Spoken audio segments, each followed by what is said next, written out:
পুরোপুরি তারা আসলে পাল্টে দিয়েছে এবং প্রত্যেকটা জায়গায় আসলে বেইমানি, মুনাফিকি বা যেই টার্মই আমি ব্যবহার করি না কেন, আসলে আমার মনে হবে যে এটা আসলে কম ব্যবহার করা হচ্ছে। সালাউদ্দিন আহমেদের মতো বিজ্ঞ যারা রাজনীতিবিদ, বর্ষিয়ান রাজনীতিবিদ, মির্জা ফখরুল ইসলাম আলমগীর সাহেবদের মতো রাজনীতিবিদরা যখন ঠিক হাসিনার টোনে বা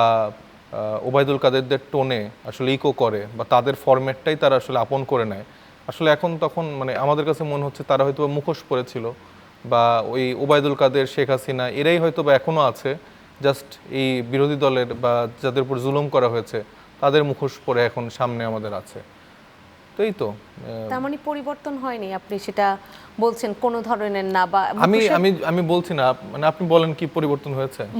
মুখোশের জায়গাটা কেন বললেন? মানে একটা হচ্ছে তারা সংবিধান সংস্কার না করে সংশোধন শব্দটা ব্যবহার করছে, সেটা একটা আলাপ, কিন্তু মুখোশের জায়গাটা যখন নিয়ে আসলেন এবং মানে সেই পতিত আওয়ামী লীগের কথা বললেন, সেই জায়গায় কি মুখোশটা আসলে কতটা এখন জোরালোভাবে ব্যবহার করা যায়? এই কারণেই আমি ধরে নিলাম জুলাই সনদটাও তাদের কাছে গুরুত্বপূর্ণ না বা লেস ইম্পর্ট্যান্ট একটা বিষয়, কিন্তু যেই 31 দফার বড়াই করে আসলে তারা রাষ্ট্র পরিচালনা করার কথা বলেছিল বা তাদের মূল ম্যান্ডেট, মানে এখানে তো যদি কিন্তু বাদ দিয়ে তো তাদের এই ম্যান্ডেটটা জনগণের কাছে তারা প্রতিশ্রুতি দিয়েছে, সেখানে আপনি যখন দেখছেন যে 5টি দফা অলরেডি ভায়োলেট করে ফেলেছে, তো সেখানে আপনি তাদেরকে বলবেন না? মানে তারা যখন জুলুমের শিকার হয়েছে তারা বারবার বলেছে এই জিনিসগুলো নাই দেখে আমরা জুলুমের শিকার হচ্ছি, এই সিস্টেমেটিক পরিবর্তনটা না হলে বা রাষ্ট্র পরিচালনার ক্ষেত্রে হাসিনার যে স্বৈরতান্ত্রিকতার জন্য যেসব টুলস তিনি ব্যবহার করতেন,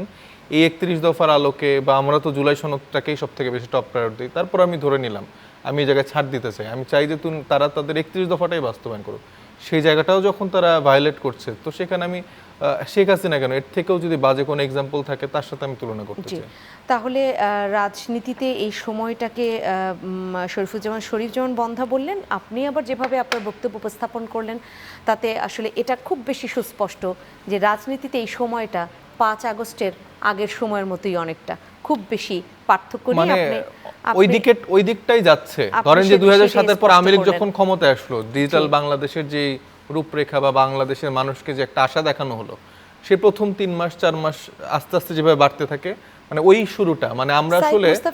শেষের থেকে আবার শুরুর দিকে চলে গেছি, মানে খারাপের শুরু। একটু আরেকটু